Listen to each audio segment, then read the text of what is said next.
Before we begin, the information provided is for general educational purposes only and is not intended as medical advice. It does not replace consultant with a qualified healthcare professional. If you have a medical concern, diagnosis, or treatment question, you should consult your physician or another licensed healthcare provider.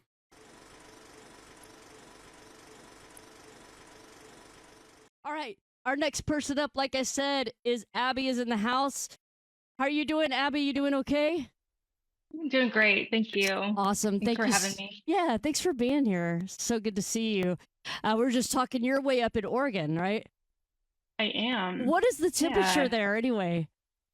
Today it is about 45 and rainy with little bits of sunshine. Got you. That's not too bad. The last guest was in Canada, so she was freezing up there. So I'm glad to hear that you're not freezing, at least. Yeah. Yeah, me too. So, Abby, the way we love to start these shows with folks is to kind of start with how you were diagnosed in the beginning. Like, what led up to that moment? So it was about 6 months prior to my diagnosis. I was having all sorts of issues. I had a flu-like thing that lasted for about 4 to 6 months. I had a double ear infection. I had like all sorts of GI issues, and I was actually convinced that I had like colon cancer or something like that. Um, and so I knew that there was something going on.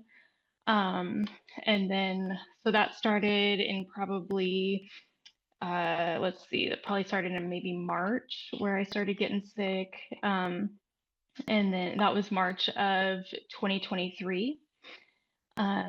And then in about October of 2023, I started having this pain in my right breast that would radiate into my right armpit. Oh, wow. And so I let that go for a cycle, like a menstrual cycle, and just because I thought maybe I had a clogged duct. I had a son that was 14 months old at the time, and so I thought maybe it was something to do with that. And then it just kind of kept getting worse, and so I contacted my doctor and she got me in the day after Christmas of 2023. A question I had regarding your son. Prior, had you breastfed? Yes. Okay, gotcha. Yes. Yeah. I was curious about that because people don't realize it, but one of the things that puts you at a higher risk is if you haven't had kids. Isn't that weird? And not sure if breastfeeding plays into any aspect of that, but I was curious to know about that. So go ahead and continue, Abby. Yeah. So I got in the day after Christmas, and I was just really lucky that she took me seriously. My mom had triple negative about 7 years prior to my diagnosis. And so I told her, I know something is wrong, and my mom's got this history. Can you just check me out? And I couldn't feel any lumps at that time, only just that pain. And so she checked me out. She couldn't really feel anything either. But she said, let's go ahead and get some imaging done. And so I had a mammogram, and the mammogram came back pretty clear, actually. But it turned out that I had very dense breast tissue. Right. I'm glad you brought that up because we're sitting here talking about things that can increase your risk. I mean, there's things that can increase your risk that we can do something about, but then there's lots of things that you can't do anything about. And having dense breasts is another risk factor for breast cancer, and also makes it a lot harder to find breast cancer. So that's an important point to bring up. In fact, there was legislation passed where it requires your doctor to tell you that you have dense breasts. There was a company called, an organization called Are You Dense that went after that. It's a really smart plan. And so anybody watching, if you have dense breasts, be sure that you're paying attention. Okay, go ahead. Sorry. Yeah, that's something that I've really. That's okay. Yeah, that's something that I've really kind of tried to hit home with my friends and family. Is like we don't know the density of our tissue until we get that checked out, and that's like something that you want to know about. So yeah, so they followed up on that mammogram with some ultrasounds, and that's when they were like, "Oh, there's something going on here." Um, they really kind of wrote me off. The radiologist kind of talked to me like I was almost wasting their time with Ew. getting all this imaging done. And he was like, "You don't have breast cancer. I know what breast cancer looks like on these, Oh and you're too gosh. young, and all this kind of How, stuff." how old were you at this point? Um, I was 35. 35. Yeah, that's like the Yeah, worst, man. Whenever, I mean, because going through like something like this is difficult enough without having somebody kind of, I don't know, just talking down to you like that. It's just not yeah, cool. I mean, you yeah, should be an advocate for your health always, and no one should deter yes, you from that. Yeah. yes, definitely. That's something that I've spoken with that doctor about since then. I'll bet so. Yeah. So yeah, so they did some ultrasounds, they did a biopsy, and it came back positive, of course. In between the original ultrasound and the biopsy, we had this really wicked ice storm. So my biopsy got pushed back about 3 weeks. And that whole time I was thinking, it's probably nothing. It's probably like a cyst or something like this guy said. And so I was sitting in my office at work. Um, I work in occupational therapy, and I was sitting in my office, kind of waiting on this phone call, and it came through, and lo and behold, the lady on the other line told me that that you have breast cancer, and that's pretty much all I heard from her. I didn't hear any of the other information Right. that she was giving me, Just kind and of so I you're just said, locked in on that, right? And it's you can't yeah, hear anything else. yeah. Yeah. Yeah. Right, yeah. So I told her, I was like, I'm at work right now. I can't really process this. Can I call you back in like an hour when I get out of here? And so I hung up the phone, and my coworker, who's a speech language pathologist, her name is Ivy, she was in the office with me, and I hung up and I said, I have breast cancer, and just kind of like broke down. And throughout this whole process, I've had the people at the right time, right place kind of people in throughout this process. And she was the right person at that time to kind of What a help me through blessing. that moment. Yeah. Yeah. Um, yeah, so I ended up getting a MRI, and the MRI showed a what is it? I wrote it down. It's a 6 to 8 centimeter tumor on my right My goodness. pectoralis. Uh-huh. Yes. So I had that main tumor sitting right on my pec muscle. Wow. And then I had two other tumors on that breast, and then I also had one on my left. And Abby, did they so, did they ever explain to you like whenever you got the diagnosis how that related back to all the illnesses and sickness you were having leading up to that? Was it like I mean, like in my mind, I don't know the answer again, can't stress it enough. I'm not a doctor. This is not yeah. medical advice or anything, but it feels like Hmm. almost like the cancer was taking all your um your immune powers, and trying to fight Yes. that, and it was kind of like making it where you were compromised in a sense. Yes. Yeah. Yeah, I felt like my body was trying to scream at me, telling me like Wow. something is wrong. Uh-huh. I have ulcerative colitis, which is an autoimmune disorder. Um, and so that was in full swing for about 6 months prior to this. And so yeah, so when I got the news, like it was really hard, it was really devastating, but at the same time, it was like, okay, like I knew something was wrong. Now I have this answer. Now we're just going to move forward with it. And so in 3 months before my diagnosis, I had gone through a really traumatic divorce. And so, and I was in therapy at the time for that. And my therapist was like, she was like, you're handling this really surprisingly well. Like, I was kind of had a flat affect about it. And it was because I had gone through something much more emotionally traumatic than this in the last 2 years Wow. prior to it. So it kind of So, numbed you to this physical ailment you were going through, having gone through something so yeah, emotional right beforehand. yeah, yeah. So I kind of, yeah, I just kind of like looked at it from a very, like a data, a very like analytical kind Mm-hmm. of position. Um, and I was extremely lucky in that, like I said, my mom had the diagnosis 7 years prior. She made it through great. And so I had that information and I used her exact same team.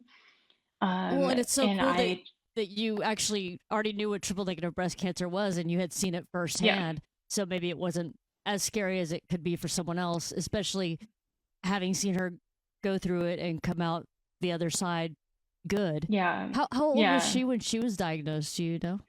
She would have been, I believe she would have been about 58 Uh huh. at that time or so. Yeah, late 50s, early 60s. Yeah. So for her, her experience was quite emotional. Her body tolerated it really well, but just kind of the emotional aspect of it all was really hard for her. And for me, it was kind of the opposite of that. My emotions, my mental, health and everything kind of stayed neutral. But my body had a really hard time with chemo. Ended up admitted a couple of times. I did Taxol, the TC regimen with Keytruda first, and I only tolerated one infusion of the Keytruda, and that really set off my ulcerative colitis. It was just a That's what I whole was going hot to mess. ask you. Is it seems like Yeah, maybe having that autoimmune disease is going to make everything harder when you started treatment, yeah. huh? Yeah. Yeah, and I actually hadn't gotten that ulcerative colitis diagnosis until after my treatment was over. I had microscopic colitis is what they called it. But kind of find out later on they did a thorough colonoscopy and I it was ulcerative colitis, which made a lot more sense as to like why I did so poorly on some of the treatments. So yeah, I tolerated Taxol really well. Um, and just like a lot of fatigue. It was my main issue with that one. And then I opted to go right into the Red Devil, the doxorubicin treatment. And because usually they want you to take like at least a week or two in between to kind of let your body heal. But my Ki-67 was like 98%. So I just wanted to keep nailing this thing as hard as I could. Right. Throw Um, everything at it. And the fact yes, that you're, we haven't talked about it much on this broadcast tonight, but I know that the fact that you're younger, they're able to kind of pile it on a little bit thicker than if you were older. So right. being younger actually your advantage in that regard. That's right. Yeah, I had a lot of things that were really on my side with this thing. So yeah, so I did the first dose of Red Devil, and that basically put me right in the hospital for 4 days. And my oncologist said, like, we're done here. We're not doing this anymore. Let's go straight to surgery, and we'll see what happens there. So I waited a month between my last chemo and surgery, um, and ended up having my double mastectomy on my son's second birthday. Oh gosh. Um, yeah, and so did all that, um, and I ended up getting expanders placed, and of course they did the subpec expanders, so which was very uncomfortable. Probably one of my least favorite things about this whole journey. Um, and so had those placed, Just and to jump in for those mhm, watching. So if you have a double mastectomy and you want to have reconstruction, they put expanders in so that your your chest area won't kind of collapse and not be ready to be filled with new breasts. So they put expanders in there for that purpose. And I hadn't heard of the particular kind of expanders that you mentioned. Can you explain what makes those different from regular expanders? Yeah, so the expanders themselves are the same, but for me, since my primary tumor was sitting right on my pec muscle, they put the expander, they took my pec muscle off of my chest wall and put the expander under my pec muscle. That in alone sounds extremely painful, just that It process. yes, it was awful. And that was because they thought they would have to radiate my pec muscles. So I was sitting up in my son's room after surgery, and I got the pathology report on my chart, and it came back PCR, the pathological complete response. Woohoo. And yes, that was incredibly surprising to me. The whole time I was going through treatment, I felt like things were going wrong, like things were not going well. It Right. wasn't going to end well. Um, so that was really surprising, and it just kind of rocked me. And I felt kind of bad for my surgical oncologist because she called me a few hours later to give me this great news, and she told me you had complete response, and I said, okay, thank you. And she was like, I thought you'd be more excited. And I was like, well, I've already, digested this, but which I'm grateful for Yeah. having that information so fast. No doubt, no doubt. But yeah, so, and then going into my oncology appointment after that, my oncologist was very surprised with how it all turned out. He came in and had kind of tears in his eyes, and he said, I was getting ready to come in here and tell you that there was nothing else we could do for you, because you don't tolerate chemo and immunotherapy. So, yeah, I just got really lucky. And That's like so I said, with this, amazing. yeah, with this whole thing, everything just worked out the way it was supposed to. I was living in this very small town, that with not very good oncology, um, about 3 hours away from where I live now. And like I said, I was in a very not healthy marriage. And so I moved over to Eugene, which has great oncology, resources. I got out of that relationship that I was in, just in time to get this news and to get through it. I had just moved in with my parents, and like I said, my mom went through this. I had a baby at the time, and they helped me with him the whole Yeah, your time. So support system was just laid out in front of you, which is so awesome. yeah, I'm so glad you got out of that relationship before this started, because that would have been just awful. It did happen exactly yeah. how it was supposed to, didn't it? Yeah, I truly feel like I wouldn't be here right now if I would have been still living in that town in that same situation. Yeah, So, yeah, yeah. yeah, and my oncologist has talked to both me and my mom about the correlative relationship between immense stress and cancer, in particular triple negative. With my mom, uh, she got her diagnosis 2 years almost to the day of losing both of her parents to cancer. And then I got my diagnosis 2 years to the day, just about, where my marriage turned dangerous. Um, so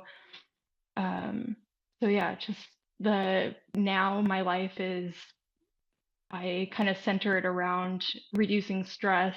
Anything that causes stress in my life, if I don't need it, I don't keep it. Yeah, yeah. Um, so which is the way we should be living anyway, but Right. Well, I mean, sometimes yeah, you have to go through some serious trauma to get to that point, whether it's right. a relationship or breast cancer or whatever it is. But I like to think that we're lucky enough to have given the opportunity to have this new perspective, that's Right. really life altering, and it's odd, but it has a way with making the rest of your life even better once you've gotten That's through right. those types of things. I meant to ask you Yeah. earlier, because you said it was like 6 to 8 inches, or not inches, centimeters, which is Mm-hmm. pretty big. So what did they stage you as? 3B. Okay. Okay. Yeah, so it was the three because of the size of the tumor and Right. the placement, but not quite 3C or 4 because it hadn't gone into the lymph nodes, Mm-hmm. which I was extremely Yeah. surprised about Yeah. given the location. Right. Um, and it didn't penetrate the chest wall, so it didn't go into my muscles or anything like that. It just stayed in the breast tissue, which I was really lucky for. Totally. Um, You know, yeah, another thing I was thinking about with your mom having had triple negative breast cancer as well. Did you guys happen to do the genetic testing? we did. Yeah, and I was actually watching one of your past episodes recently, and like some other people that you've talked to on here, our both of our results came back negative. Um, but between the time that she was tested and the time I was tested, they tested me for like 40 times the Right. number of mutations. Mm-hmm. Yeah. So I'm gonna maybe talk to my mom about getting retested Totally. because I imagine yeah, Yeah. it has to be, there has to be something Of there. This course. is Yeah. a, I agree. yeah. It's like I always tell people because I was negative for everything too. They didn't find any breast cancer genes associated with my breast cancer either. But like my dad has stage 4 prostate cancer, and he had a lot of cancer on his side of the family, like a lot: breast cancer, stomach cancer, prostate cancer. His brother had prostate cancer. I mean, just a lot over Oh, there. And I know that there's something, but the way I look at it and the way it really is, at first they had like 3 or 4 different genes they were testing for. Then it was like 14, and then it was like 27, then it was like 47. Like it continues to grow. So it's always good to stay in touch with your medical team and get retested and check in and say, hey, are there enough new genes that they've found that I should be tested again, and continue to go back to be tested, because that information can help you and your family moving forward. It's so important. And one thing right. that I think people don't realize is, like I had a friend who had ovarian cancer, and I was really pushing their family to get genetic testing, and a lot of men don't think, well, if my sister had ovarian cancer, then there's no sense in me getting tested because I'm not going to have ovarian cancer. And I'm like, no, but there's the genes. Right. Actually, they've traced these different genes back to like a bundle of different types of cancer. So, like each Right. gene could have like a higher percentage to breast cancer, and a lower one to a different kind of cancer, but it has multiple different kinds of cancers that gene can put you at higher risk for. So I feel like it's really Right. important. I didn't mean to ramble that much about Oh, genetic yeah. testing, but I do think Yeah. it's really Yeah. important. I'm glad to hear that you and your mom did do that, and that you're gonna try to stay on top of that. So where are you Yeah. now with your treatment and your follow up and your scans and your reconstruction? Tell us where you're at now. Yeah. So I ended up getting, so I had my double mastectomy in July, got my implants in December of 23. Um, and it went great. I'm super happy with the way everything turned out, considering what they've been through. My left areola, because they took the areolas off, took everything out, and then sewed the areolas back on. So My left area, you got to keep them. They yep, like I think it's like a nipple areolus yeah, sparing surgery. yep, That's so right, cool. yeah. Yeah. Yeah, my plastic surgeon is a state of the art. He's an artist. His name is Dr. Kaya Movasagi here in Eugene, and he's written many books on breast reconstruction. He's incredible. But yeah, my left areola did die. So they had to take that off, which was crazy because we have no sensation anymore. So Right. I got Right. to watch them just cut that off in office with no anesthesia or anything like that, which was wild, but really cool. Wow, that's crazy. I can't even Yeah, imagine. I don't think I could watch even like I can't even watch getting a shot. So I'm pretty impressed that you uh, watched that. I bet it was amazing. yeah, yeah. It was funny. I had one lady in the office kind of talking to me, trying to distract me, and I kept telling her like, "I'm trying to pay attention to this. Like, this is cool." Um, It's so so crazy, man. yeah, so it healed really well. She did a great job with it. And then I ended up getting that tattooed on, and I got a heart-shaped areola on that side. That's so So, which is cool. kind of fun. I've never heard of Yeah, anybody and doing that. Did your plastic surgeon do that, or do you go to like no, a tattoo shop? um, yeah, she's a paramedical tattooist here in Eugene. Her name is Michelle Varga, and she's incredible. She runs a foundation here in Eugene for breast cancer survivors to be able to do this at no cost. And That's so I just, cool. yeah, I can't get over how lucky I am in this whole process. The people that have really kind of been like superheroes for you. It's I mean, Yeah, you're a plastic surgeon and this tattoo artist. You're gonna have to get them in touch with Izzy so that we could have them on a show sometime. I'd love to chat with them. That yes, sounds really cool. yes, they And would love that. what a great thing she's doing. I've heard of a lot of tattoo places that do like areola and nipple, reconstruction in a way, tattoos. And so it's cool that she started a Um, foundation for that. yeah, yeah, she's incredible, and it looks super real. It looks 3D. Like I have a nipple on that side again. It's really cool, and I didn't think it really mattered to me that much until it got done, and felt I felt like a sense of closure after that almost. And just the fact that like I got to do something kind of different and fun with it. It was a little bit of a silver lining there, I guess.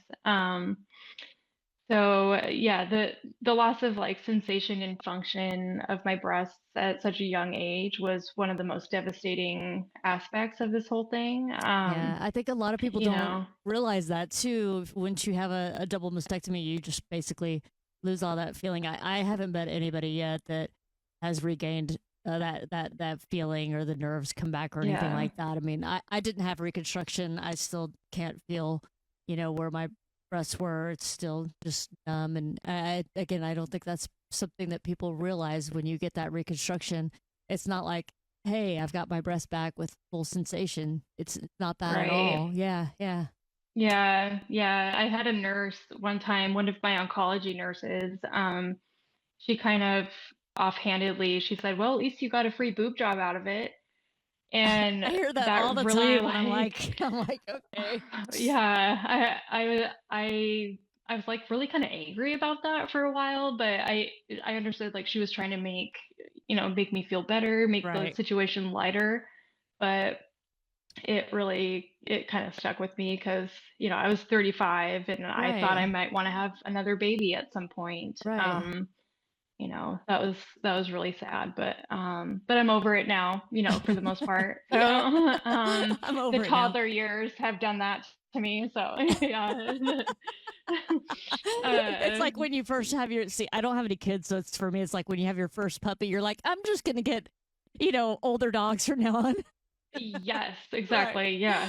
How funny. So, yeah, but now I'm just kind of, I try to advocate as much as possible for people. I'm on like some Facebook groups. I'd like to maybe get involved in the cancer center that I work or that I've been working with. Because I know that women go through a lot with this journey, and sometimes, a lot of times, really, they have partners who leave them in the middle of this. Yep, I've And talked to so plenty of people where that's happened. I yeah, always say that going through a cancer diagnosis is the break or make of a relationship.